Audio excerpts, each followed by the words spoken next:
Welcome to the enLIGHTenUP podcast. I'm Lisa Watson and will be joined by my co-hosts Nicole Frolick and Brian Koenigberg. The enLIGHTenUP podcast is a weekly show that provides an unconventional and refreshing spin on spirituality, where three friends and weekly guests share informative, fun, and usually off-the-wall conversations. Unlike others, we provide fringe and skeptical viewpoints on all topics, because our experience has taught us that the echo chamber is a boring place from which to learn. So regardless of where you are in your spiritual journey, we can promise you're going to find a place to fit in here.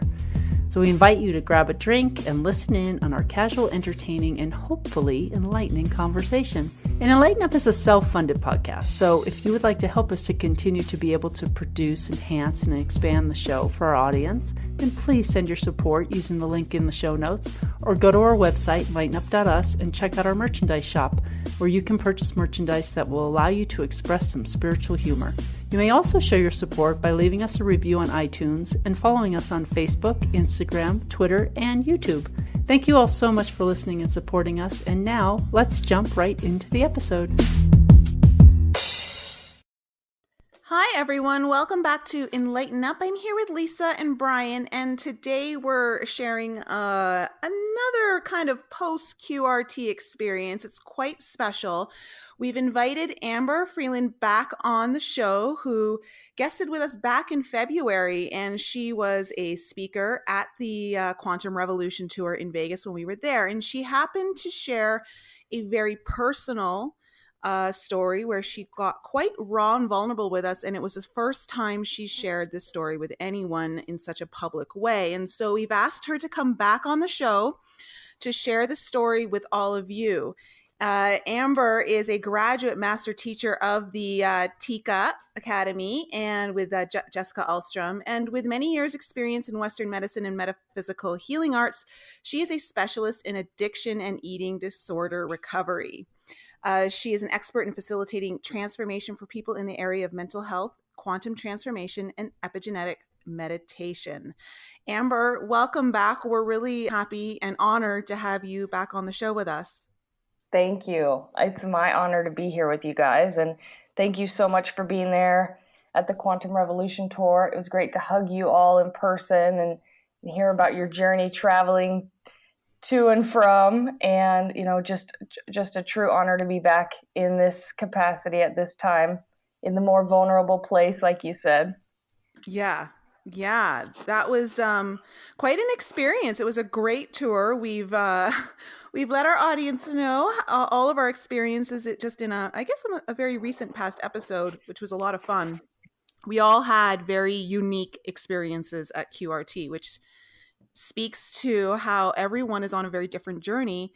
And although, the environment may be the same for everyone, how you perceive it and experience it is quite different. Absolutely. So, Amber, I wanted to ask you a question. Why? Because we're going to get into your story, but what is it about the story that you waited until this past QRT to share it, and what prompted you to want to share it? What a beautiful question. I think that a lot of times our deepest pain becomes our biggest purpose in our life. And throughout the process of this journey that I went through that I'll share here, I started documenting this process. So this was many years ago. So I wasn't on a podcast or anything like that. I naturally just got out my phone and I knew to document this process, because I knew that I was going to be truly, becoming a new person over the course of a couple of years. And I started audio recording myself with this vision of creating a book one day.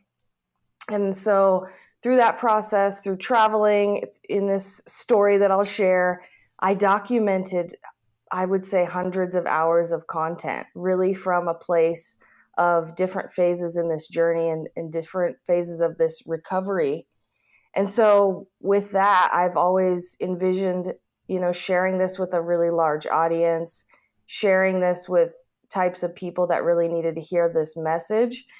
And so there have been tiny opportunities throughout the years to share even with a few friends at a time, sharing this story really gave me a lot of anxiety. And I'm not really sure why. I think it's so personal and it's so vulnerable, and it's delicate, and the people that need to hear it, the people who have been in that place, it's not just like your average hang out on a Friday and chat kind of story. This is deep stuff. And so when the tour was coming up and I had opportunities to talk about it, something was just kind of asking me to keep it. I really wanted to share it on stage. I really wanted to have like a courageous moment and a really beautiful moment for myself, because I was really proud of myself. And like I said, with the recording of the audiobook in the meantime, had just always envisioned it in that way. So I kind of saved it for that,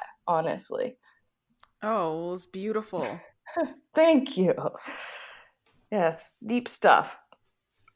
So why don't you share with us then from the beginning how this journey started for you? Yeah, I'd love to. It's so funny. It brings up it's already bringing up emotion, And I just wanted to say to your audience, anyone in this place, by goodness, I hope this brings you tons of hope. And I'm here if you need anything at all. I remember being in this place and really not being able to find the support that I needed. Many years ago, I had this little pain in my neck, and I was a waitress at the time, and I had this neck pain. It lingered for a couple of days. I had, of course, little aches and pains throughout life, as we all do, but I went to the doctor's office and I just told him, about this pain, and I thought it would last maybe about a week. And I was really naive to the world of narcotic medications. And I went to the doctor and I just told him what happened. I pointed to my neck, said I have a pain, literally nothing more than that. And he gave me a piece of paper and he gave me a follow-up appointment, and I went on my way. And I remember stopping at the pharmacy on the way to work, and I dropped off the paper, literally so innocent that I didn't read the paper. And I just took this prescription to the to the CVS. And I go to work, and I drive by later that night, and I pick up a package, and I get all the way home, didn't look at the package. I was not keen on what was going on. And I got home and I opened the bag, and I found a huge bottle of Vicodin, prescription, powerful opioid pain medication. Do you mind me asking how old you were? Oh gosh. Were you 20s? Early 20s. Okay. Yeah. So I opened this bag, and I was like, holy cow, this will last me forever. And while it didn't last me forever, the pain and the struggle of dependency ended up lasting a really long time. And so, I take one of these pills, my neck feels fine. I wake up the next day, my neck's fine, but it comes back in the afternoon. So I take one in the afternoon, and it really quickly became your typical like after work beer kind of situation. Like, I'm going to get off work and I'm going to take one of those. It like chills me out. It was like 5:00 somewhere. Perfect feeling, a perfect description of the feeling. Mm. So I would just literally take one of these pills after work every day and then just kind of feel better for the rest of the evening. I loved it. It was incredibly euphoric. There's no way to really describe it. It gave me a ton of energy at the same time, which is kind of ironic, but it was one of those things where it just put me in the perfect state. It didn't put me on the couch. It put me into like cleaning the whole house and just feeling amazing at the same time. So that quickly turned into like taking one before work was over and having like a really good end of the work shift, like I said, waitressing.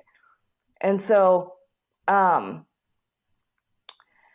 then it was like, maybe one at 3 and then maybe one at 9. And it's a lot of details, but the point is that it just, started to be like something that relieved every pain in my life, every emotional pain, every physical pain. By that time, how it happens in the brain is that your body starts forming more receptors for that type of medication science, right? So all of a sudden, really quickly, you need more medication to fill the receptors in the brain. Otherwise, the brain is craving more. And that eventually, on a really large scale, is what we call withdrawal syndrome. It's when the brain has made 1 million receptors and you're only filling 100,000 of them. And that's why people on heroin, people on methadone, people on pills like this, which are the same family, they work in the same way on the brain. Arguably, the pills, are more easy to become dependent upon because they're so pure, because they're made in the lab. I've never ventured into anything more than that, so I can't speak to that. But I do know that, that what's happening on a scientific level is that you're taking as much as you can to fill those receptors, and then throughout the rest of the day, if you're not taking anything, those receptors are in the brain screaming for more. And that's why, you feel like you've got the flu, you feel like just absolutely horrific, terrible, terrible feeling. But I didn't get into that place for many years later. I cruised through this little innocent process. It was literally just like my friends drank and I did this instead. It was always provided by a doctor, never any sort of interesting situations there, buying anything on the streets or anything. It was literally just go to my doctor's appointment, go to the pharmacy. I have this situation and nobody knew what I was going through. They just kept refilling your prescription for the small pain in your neck was the complaint each time? That's a great question.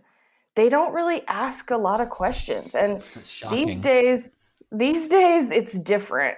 These days there's a congruent system across all pharmacies in the country that you can, like, if you went to Walmart now and then you went to Walgreens would see that you just went to Walmart. But back then it didn't work like that. So, I could go to the doctor and just say, this isn't working, this isn't helping, I need something stronger. And they would give me something stronger. Or I could go back in a few days and say that didn't work and I needed something different and go to a different pharmacy. But yet I still had the ones I had just filled from a couple days ago. So they don't realize that it's a mess. And like I said, it's getting better. But at that time, it was really a mess because there was just like absolutely no way to tell what doctors were doing what and what pharmacies were doing what. And so, this is a huge epidemic. That's the part I could have, I guess, mentioned at the beginning. This is a huge, huge epidemic. There are so many people in this situation, young people and, older people and people from every walk of life and every financial situation. It's absolutely crazy because there's a stigma around it and there is absolutely no reason for it because it doesn't discriminate. It's not, there are literally people walking around you every day. You're meeting someone somewhere that's going through this story that I can dive a lot deeper into. But it's just everywhere all the time and it's pretty easily accessible and it's incredibly sad and it's tragic. People die from this all the time and people start in the way that I'm describing and they quickly learn, especially now, like I just said, it's getting better regulated. People have to go to heroin and things like that or go on methadone because it's the same family. Absolutely. It's nearly the same thing. The chemical makeup is almost exactly the same. The receptors in the brain are exactly the same. So a good example would be someone like me who realizes that, who just keeps going deeper and deeper into this hole. This is what happens most of the time. And I got really lucky. I really feel like I got really lucky. And I will go into what inspired that change and how I made that change. But what usually happens is people run out of enough. People's brains need more and they can't get it because, like I said, it is more regulated. So these people go and they have to resort to things like heroin because you feel like you're going to die. When you start going into withdrawal and your brain is screaming, these receptors aren't filled, you feel like you're going to die, and you feel like it would actually be easier to. Not that people are always suicidal in this place, but some are, because your body, it feels like you want to crawl outside of your body. It is the most horrific feeling. You just can't sleep and you're in this horrific pain, and you just want to leave your body, and you don't know how long it will take to feel better. And you kind of psych yourself up, tomorrow's going to be better, the next day is going to be better. And it takes so much willpower, because chances are tomorrow's worse, and then the next day's worse. And there's a tipping point that we know is at about 2 or 3 weeks where inevitably it gets better.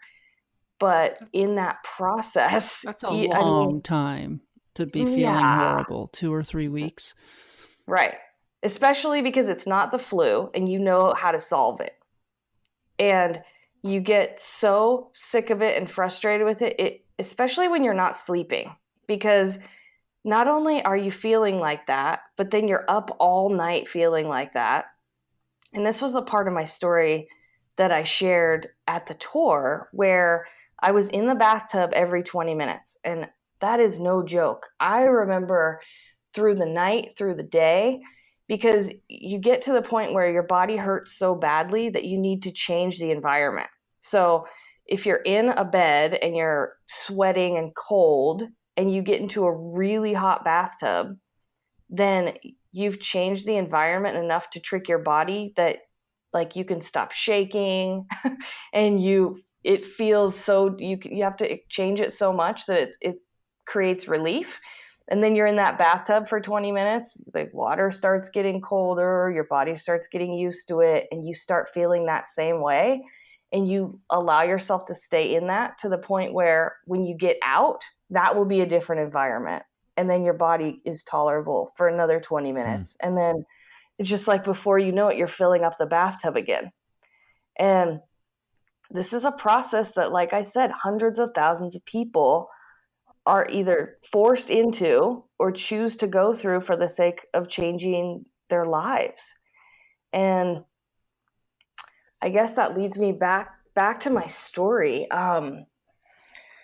There was a point in my life where I looked in the mirror. I remember literally standing in the mirror and saying to myself, I think I'm living someone else's life.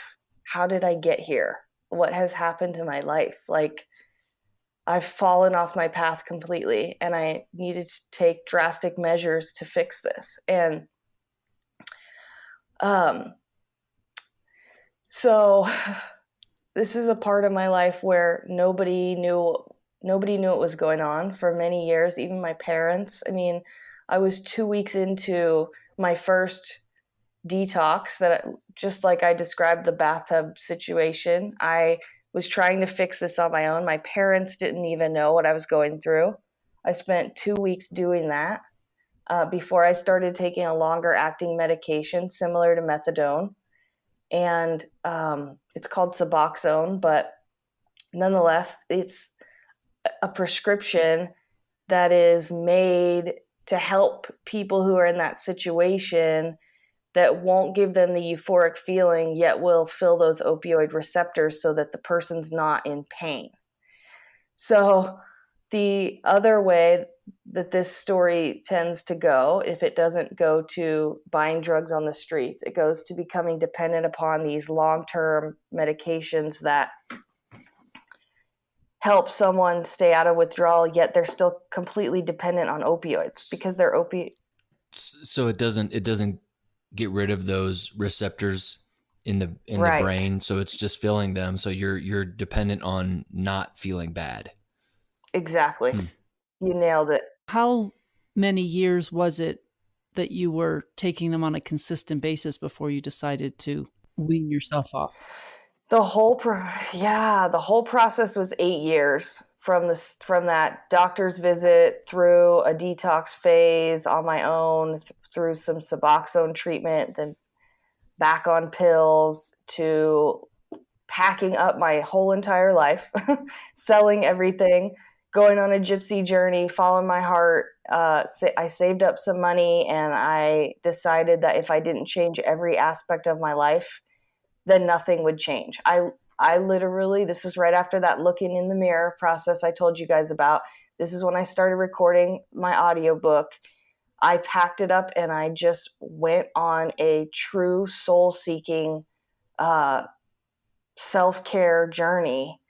And I knew for sure, I knew intuitively that this was the end of it. And I knew that it was going to take me removing myself completely from my situation and rebuilding a whole new life from scratch. This is when you became drug-free. So you went off of everything before you went on this gypsy journey? I went on this gypsy journey to get off of it all and to kind of navigate my way through. Went and visited a friend, went and eventually, got a new apartment, and I just took the time that it would take to really, I spent a ton of time in nature. I went to Colorado. And so I know you guys can appreciate Totally. that, but I spent a lot of time in Garden of the Gods in Colorado Springs, just basking in nature and being free from responsibility. Like I said, I saved up some money. I had tried, I had gone through this detox a couple solid times, and I had failed a couple solid times. I couldn't make it through the whole couple weeks. What were your friends and family saying before? Oh, that's a great question. My parents were very supportive. I had a couple of solid conversations where friends had called me and said they had the kind of like an intervention conversation. So at a certain point, they found out. You said initially, nobody knew, but a certain time when you were going through detox, they started to find out, or after? I finally told my parents, and then I finally told my parents. They were incredibly supportive. That's when I got on the longer acting Band-Aid medication. And then I decided, by the way, I must say, I'm a very intuitive person. I work with the angelic realm, and I channel certain archangels and ascended masters, which is a whole new rabbit hole, I know, but a whole nother story. But my intuitive guidance really started kicking in, and I was hearing really clear messages on what to do and how to solve this problem. And, this was a gift that I had as a teenager that definitely went away completely as I fell into this trap. But as I started to seek a better life, these gifts started coming back. And so this is why someone would randomly just pack up and sell everything and move somewhere. I mean, that wasn't like a logical thing. That was an intuitive hit. That was what I call divine guidance that I've documented in this book. And really this is tapping into your higher self, right? There's no difference. I will say that as well. This is getting into your heart, listening to your inner being that is all knowing. And this is taking someone that's dependent upon medication like this, that usually doesn't have like a deep inner knowing because you're so disconnected, right? It's like someone who's intoxicated, drunk, say someone's drunk, it's a really good example of you're not in that moment, you're not able to really get deep into like deep who you are, like meditative state. And so to have someone, on those medications, and then just having these momentary intuitive hits where I was able to get really real with myself, which is why I could stand in the mirror and say, holy cow, this is not my life. This is not good enough for me. This is not what I want. This is not why I'm on this planet. This is not what I'm here to give. I'm not a good friend. I'm not a good daughter. I'm, not in a good place. This isn't me. I need to do something to change it. And then getting these random ideas of how to do that, I got a lot of calls from friends that had been through things like this that I didn't know about. Kind of like friends of friends, acquaintances, people that I knew but wasn't really close to.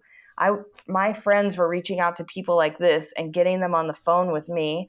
And these people were trying to talk me into going to certain rehab facilities and things. And I just knew really deep down that that wasn't for me. And I'm not saying that that wouldn't be for others and is a bad thing in any way. I don't really have an opinion on it. I just know that you know what's right for you. You know if you're looking for a different sort of solution. You know if you've tried everything already. People know. From what I hear, when I meet people, you know, people sometimes go through those sorts of facilities and then they come out on the other end and they still need to do it themselves and dig deeper and look for what will work for them. And a lot of times we're in this amazing, you know, time of alternative medicine, and we have all these quantum hacks at our disposal, like at our fingertips. And I'll tell you guys how I did it too, you know. But throughout that time, I got a lot of phone calls like, Amber, you're making the wrong decision. You need to do this. You need to do that. And I just had to stick to my guns and say, you know what? I know for sure. I was to the point where I would bet anything and everything on the fact that it was go time. I was never using drugs again.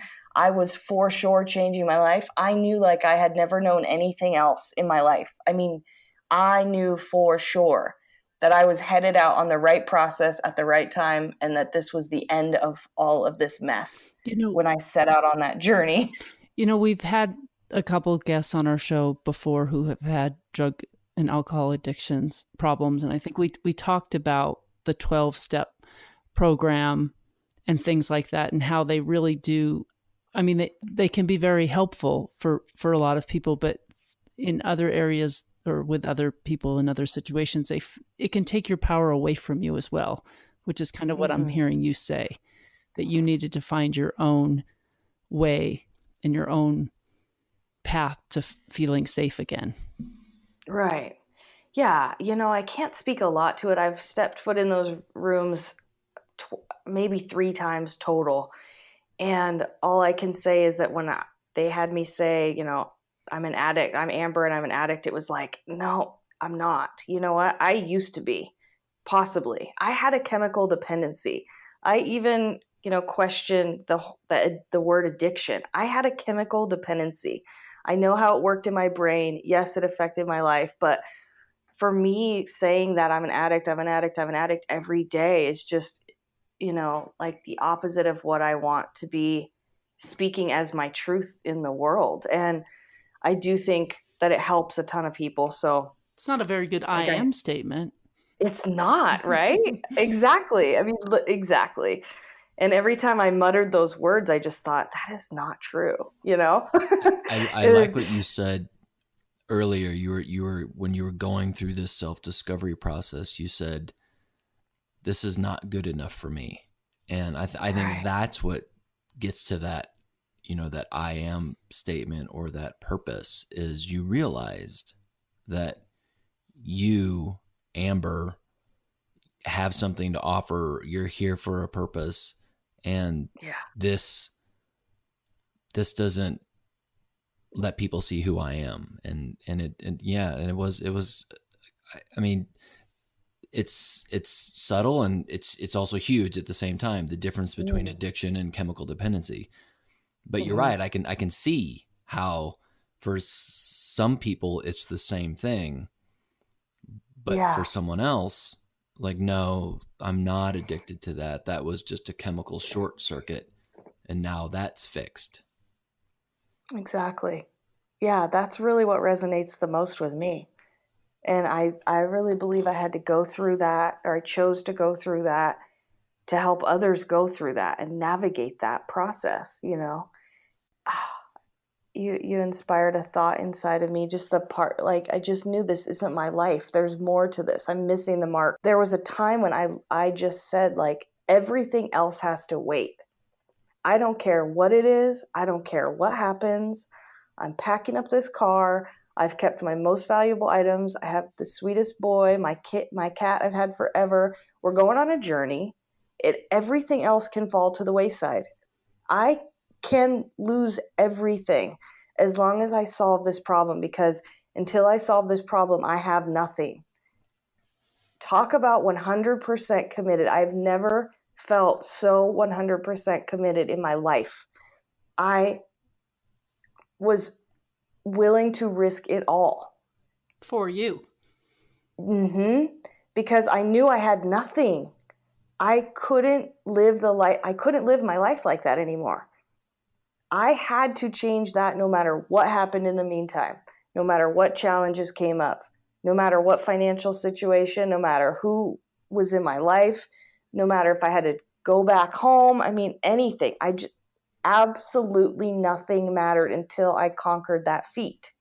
And that's, I think, what it takes looking into the future and looking after this process. I mean, that's the kind of commitment that it takes to change worlds, to be the best athlete in the world, to be the best musician in the world. That's the kind of commitment that people have that leave an impact on this planet while they're here, Absolutely. You have to give it your all.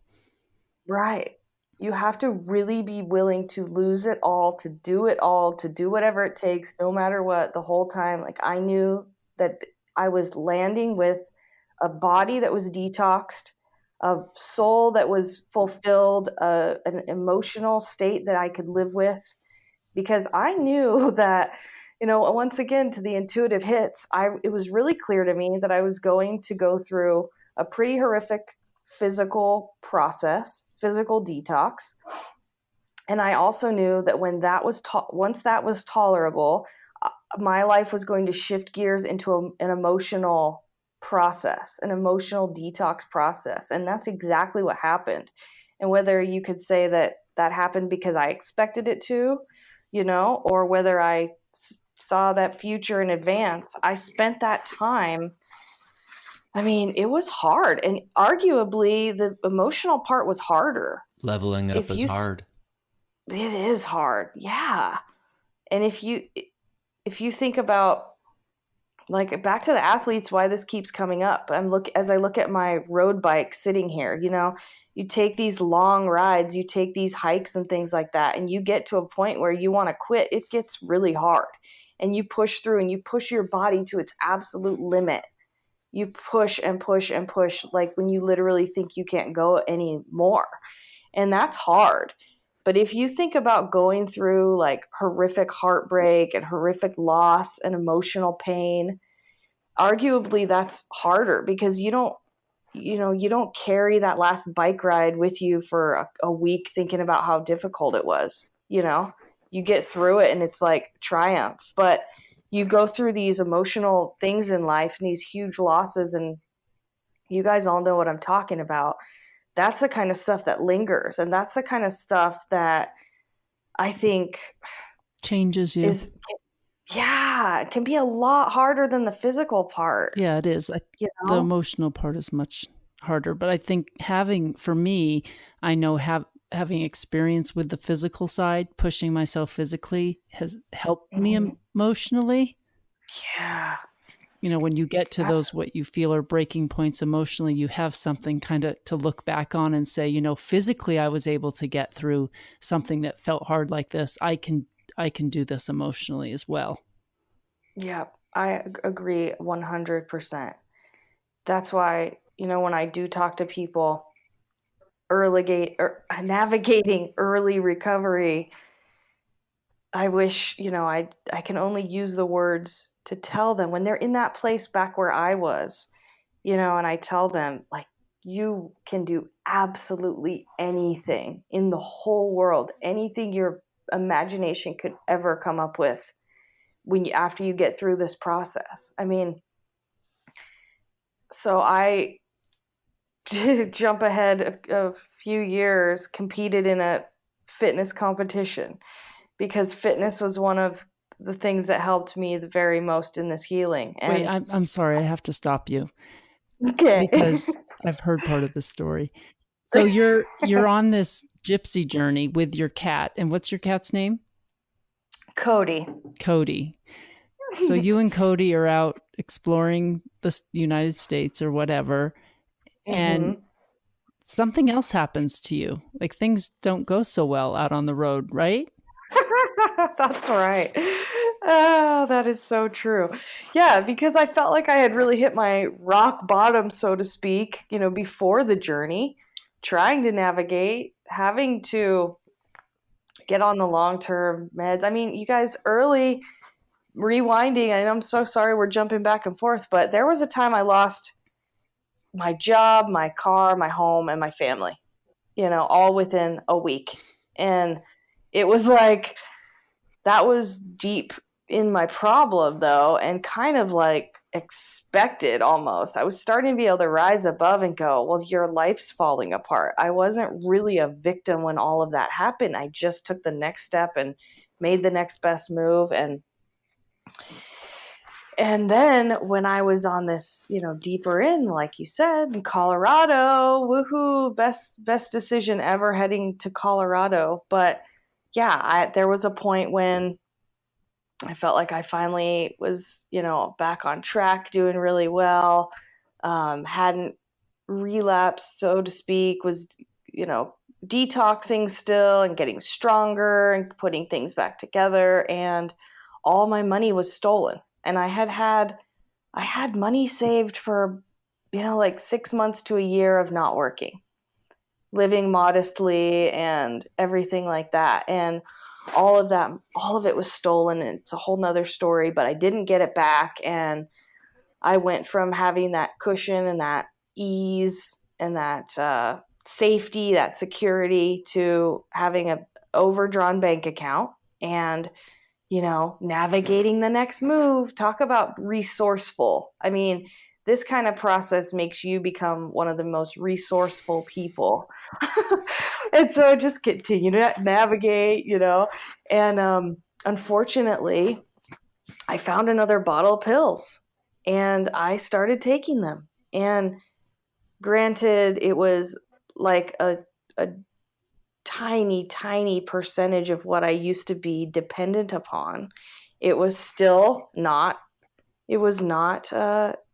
recovery anymore. And it felt like a huge failure. And it only lasted about a month, looking back, if I had to guess. But this is how programmed our brain can be to the past and to what, to the present, the way that it is. And it's how easy we can slip back into habits. I didn't want to take that, obviously, but I was so sick of feeling that way, because when I tell you guys about the 2 weeks of hell in a bathtub, in and out of a bathtub, it gets better, but it doesn't get all the way better for a long time. You still feel the need for that, and you still feel like you have the flu, like a little bit, for a really, really long time. And wow. So to find that and to be so hopeless and so, oh my God, what am I going to do? Now I'm broke, like I said, I was going to navigate everything. But this is a big one, because I had a huge cushion to have, at least 6 months to just nurture yourself and have that just like ripped out from you. Like, that's a big one. And you were reminded of the physical pain in those moments. And just to happen to find that at that time and take a little tiny piece of a pill, like probably a quarter of a pill I just took, just relieved all that residual pain. Like within a few minutes, you feel once again back to the very beginning of the story on this little tiny bit now, because those opioid receptors are healing and going away. But I clean the house. I feel euphoric again on this little tiny bit. I can figure this out. Because you're in level 1 and it's easy again. Yeah, exactly. So where is this relapse in the 8-year journey? And this was right at the end, because this process ended about a month later. That was the last time I consumed those meds. Yep.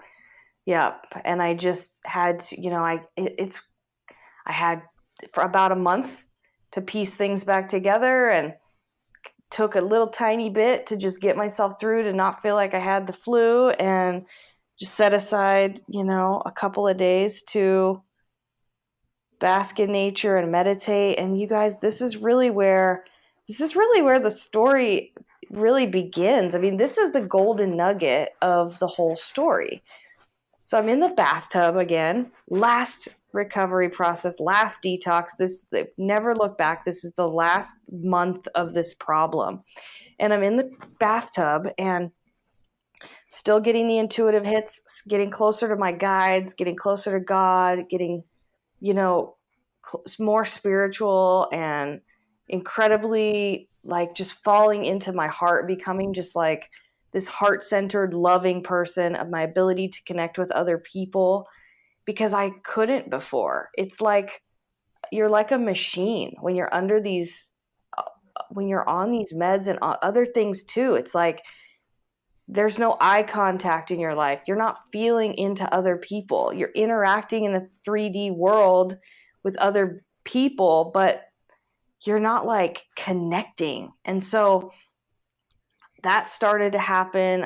Amazing. I started to like see into people and go, oh my God, I've been sleeping for all these years. Like, this is what it's like to connect with someone.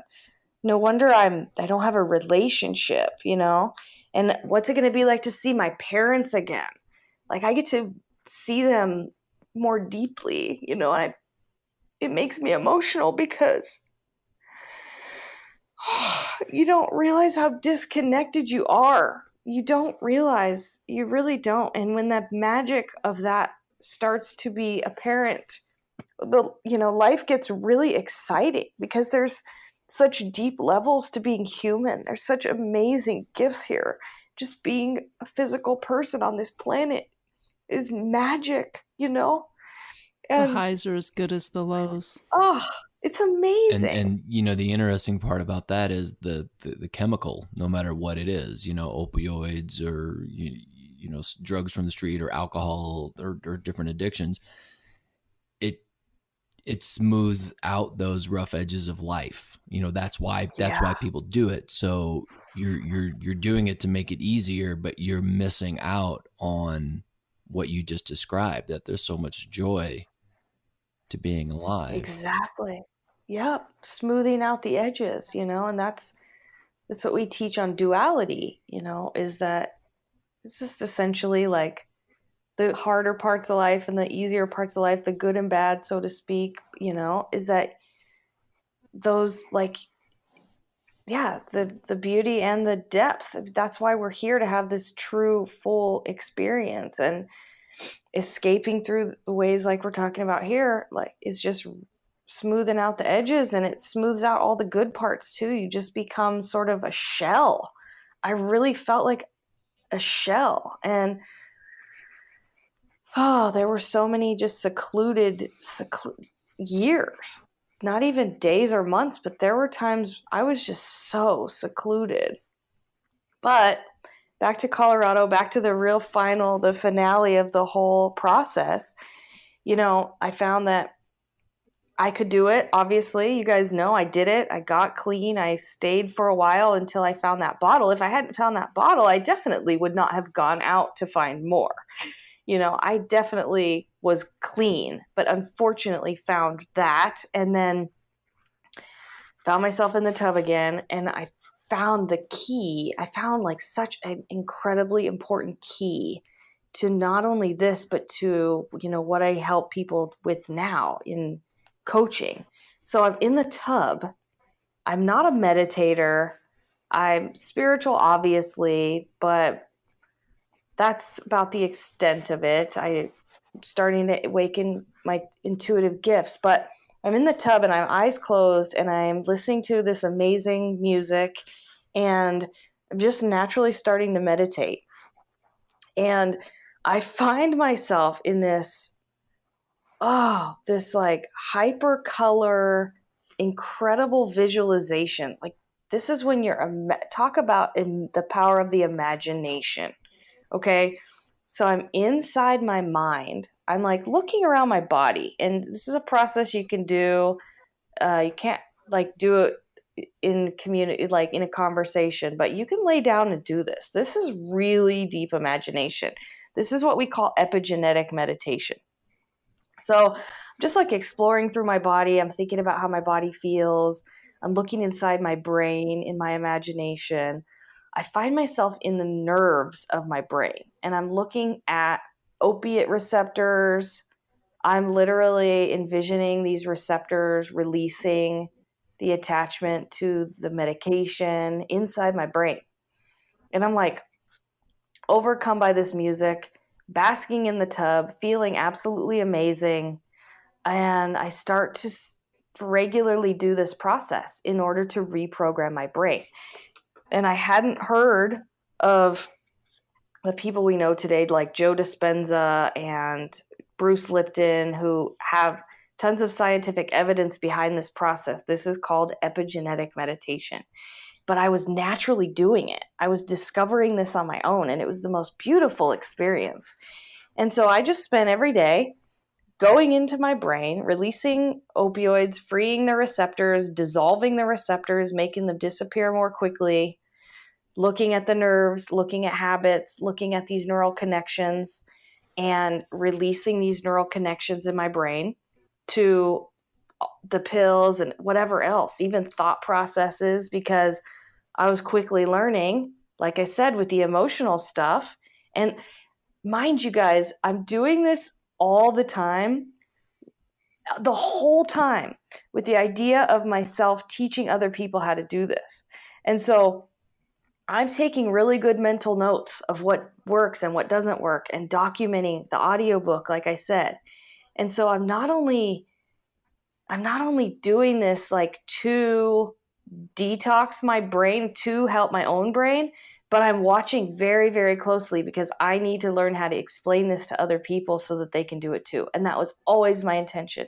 That was the inspiration from the start. When I realized I was living someone else's life and this wasn't good enough, because I couldn't help others until I helped myself. And so It's like you planned the whole thing. I mean, we know you did, right? You planned the whole right. addiction, the whole thing, just so you could experience it to get to a point to help other people. Absolutely. 100%.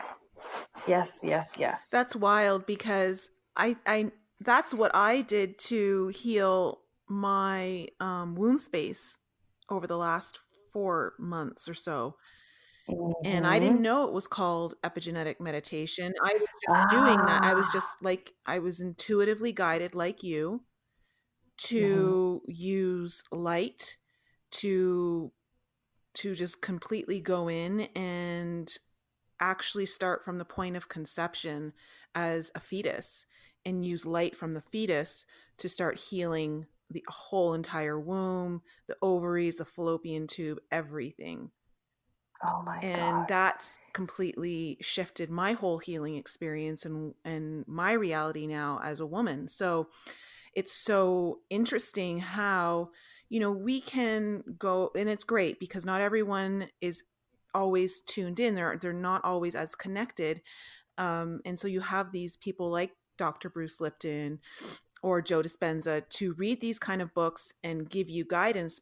But I really believe that everything that we need is within us. So we have all the answers. And if we can follow that inner guidance, those intuitive hits that come in, you'll know exactly what to do for you. As you said, you knew it was the right thing for you.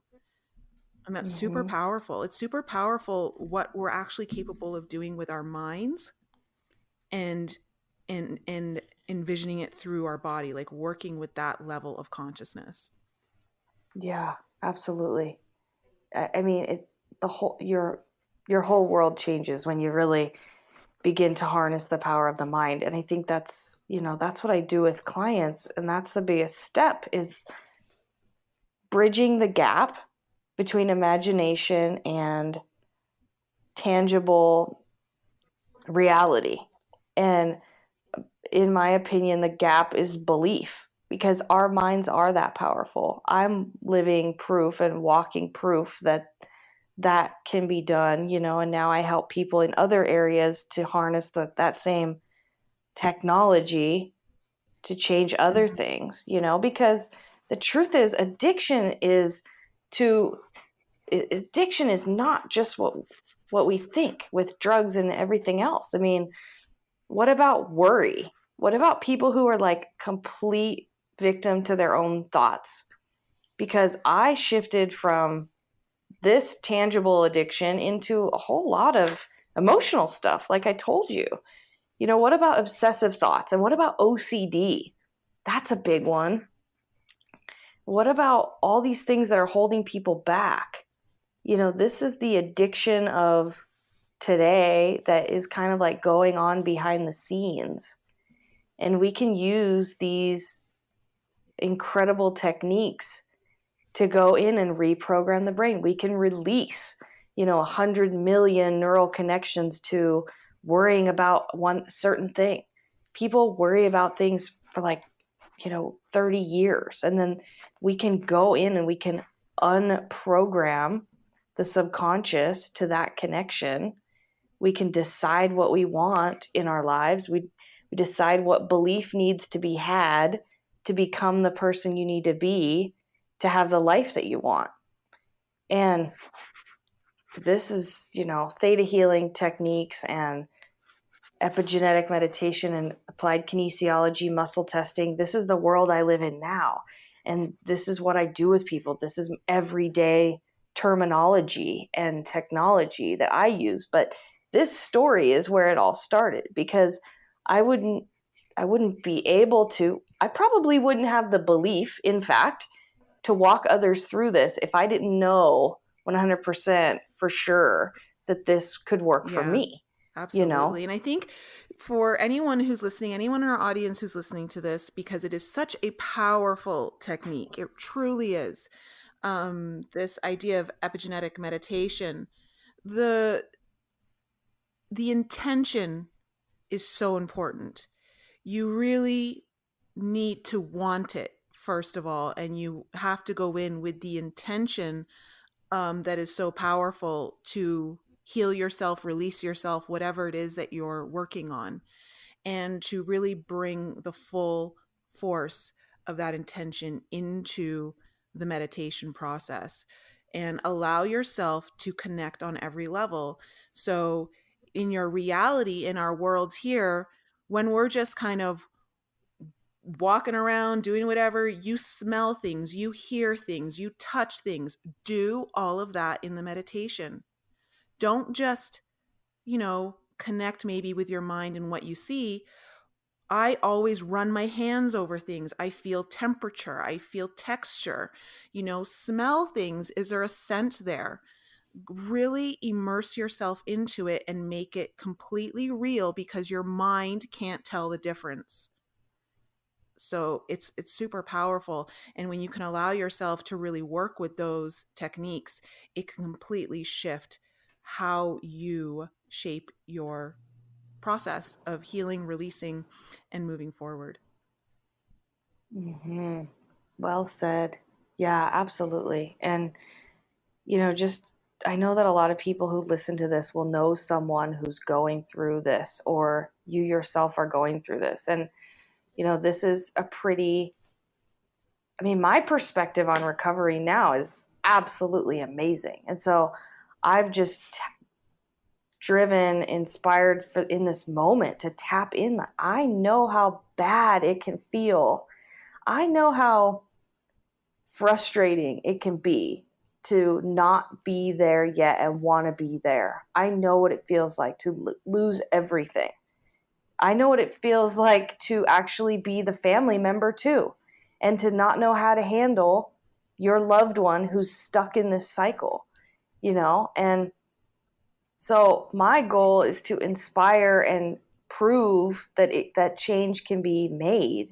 Life can be absolutely amazing. And if someone had told me that back where I was, honestly, I would get a little frustrated that I wasn't there yet. And I looked for a lot of guidance at that time, and I reached out to a lot of people, and I didn't get responses, and I didn't get the help that I wanted. So I just really want to say that people like us are here to help guide you and send you in the right direction. I know what it's like.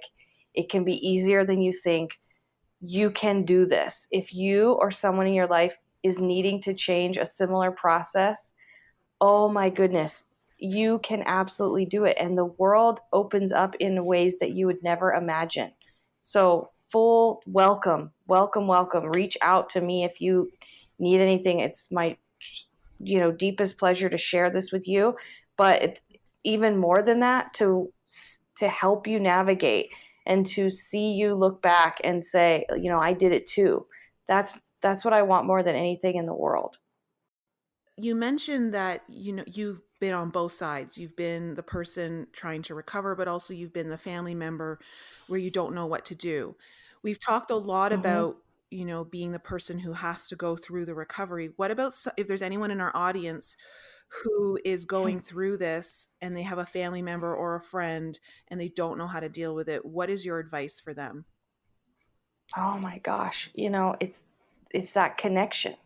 See, because if you're in a position where you've got a family member going through this, you have to have boundaries, okay? If you're being stolen from, if you're being disrespected, if you're being abused, obviously it's one thing, and you keep your boundaries and you keep yourself and them safe, and you seek help for them like immediately. And either way, we have to go through we have to shift these things. You can't stay like that. We are here. If you're going through that, you have a pain that is so big that the purpose on the other side of the pain will blow your mind. So take the steps to navigate help in any way that, whatever way resonates with you, and help your family member get that help. But most importantly, more than anything else, is that what they need is that connection. And like I told you, you become like robotic almost, right? So it's really hard to crack into someone going through that, but just keep loving on them and keep showing them support. The thing that will make someone in that position go farther and farther into it is if they feel, disgusting to you, if they feel like you don't want them around, if they feel like you're angry with them, or you're hatred. People tend to feel like people hate you. You feel like you're so far gone that you don't deserve respect, that you don't deserve to be, you feel like you've screwed up so badly that before you realize that you're ready for recovery, you feel like you've screwed up so badly that you don't deserve friends or family. And that's where seclusion comes in. And so, as the family member, connection is what they need more than anything else. I feel like there's a play, you're at a point where you're in an angry phase as well. Like you were saying, other people felt good around you, or maybe they told you that you can do this and you can feel good again. And I think at a certain level in this process, that pisses you off. Totally. And yeah. So it's a very delicate balance when someone's going through something very difficult. You want to be their cheerleader, but that's not necessarily what they want to hear, because they want you to be miserable with them, or it's so painful because they can't get out of it. How do you, right. I guess, how do you navigate that, with like a family member? I know it's really important to leave space for someone. I'm here for you. I'm here to support you. I love you. Obviously, you have to have boundaries, but you can't force anyone into recovery. You can't force anyone to get help for themselves, and you can't allow them to continue to abuse or take advantage of you. So it's, I know each case, I'm sure, is different, but do you have any words of wisdom for, what do you do when you feel like they're going to destroy themselves and there's nothing I can do about it? Mm-hmm. From the addict's standpoint, it's one thing to have, you nailed it with what you just said, because it's one thing to have someone that's never been through it standing there telling you, you got this, it'll be fine. And you've never done it. Like, this is one case where you literally want to say, like, you have no idea what you're talking about. Don't even talk to me about this. You've never been through it.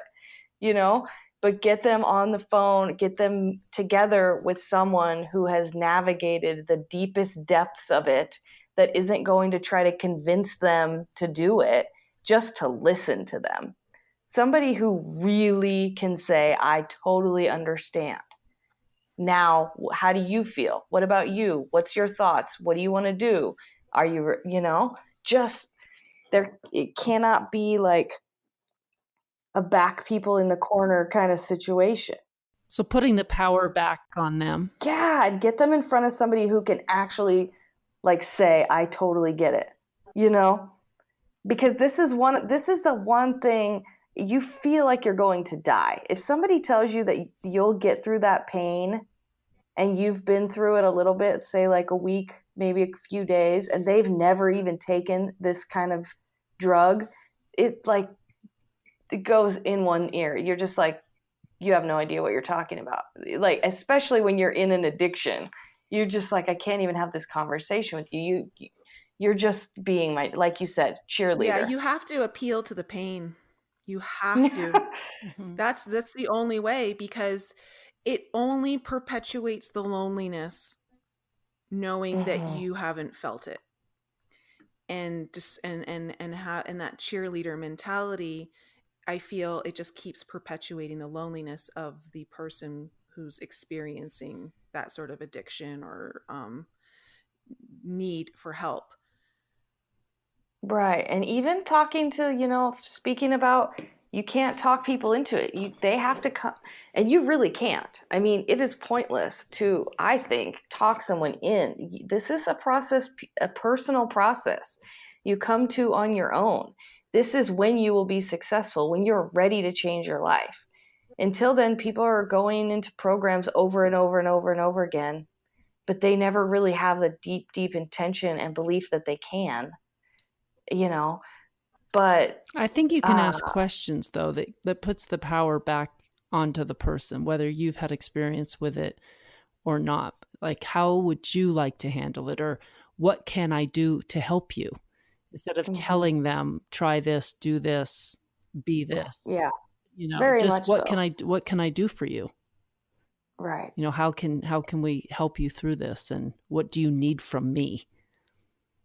Right. Where you're holding that space for them of support, but you're not trying to force any particular modality or anything on them. And I just can't stress enough the power of having someone who understands, who really, really understands. And it's like one step at a time, right? So even if they're not ready and searching and out hunting and 100% committed to going and dealing with this right in this very moment, to have someone who's been there and been through it and can say, like, I know how bad that hurts. Maybe it's a few months or maybe it's a little bit of time before that person comes to others and says, hey, I'm ready to change this. But maybe in the meantime, witnessing that it can be done and just having support and being listened to and heard fully and understood fully for the pain, that knowing that someone else really understands your pain is a powerful thing, Yeah, for sure. Well, I'm glad you made it out. You're here to help. You're here to help so many others. You wouldn't be able to help people at the level you're helping them without going through what you've done. So it's a powerful journey. Thank you so much. Oh yeah. It's a great one to look back on now. Really beautiful process. And anytime I'm doing anything in life, really, especially like the physical stuff that you guys know I do now, like with fitness, looking back and saying, ooh, you've been through that. Nothing's harder than that. You really can do anything when you come through this process. You really can do absolutely anything. I know this probably is a poor analogy, but when I was running and racing and trying to get my times up better and really pushing myself physically, I've had 2 children, natural childbirth, and I would always compare to that. I would say, if I got to a point where I wanted to give up, I'd be like, no, you can do it because you've done worse. Like you've pushed yourself harder. You've been in more pain. So it actually does help to be able to revert back to prior pain that you've pushed yourself through. It's the exact analogy. I think it's perfect. When I'm climbing up a hill on the bike and I think like, I'm done. It's like, do you want 2 weeks in the bed, or would you rather just go for like 5 more minutes? It's the same. It's so beautiful. We can get through anything. True. Mm-hmm. Absolutely. Well, thank you so much, Amber, for coming back on the show and sharing that story. I know it's a vulnerable and raw story for you to share, and it brings up a lot of emotions, but I know that you know how helpful it is for others to hear that, because if they're going through it, like we just said, it helps to know other people are going through what you're going through and that you're not alone. Exactly. Yeah, I just want to thank you guys so much for holding space. Thank you so much for inviting me back. There's truly nothing more I'd rather discuss, and doing it here is a joy. Thank you so much. And if someone in our audience wants to reach out to you, how can they get a hold of you? Yeah, absolutely. So I have amberfrelin.com, and then also feel free to email me. It's amberfrelin, Frelin, @gmail.com. And we've got the Quantum Revolution community on Facebook.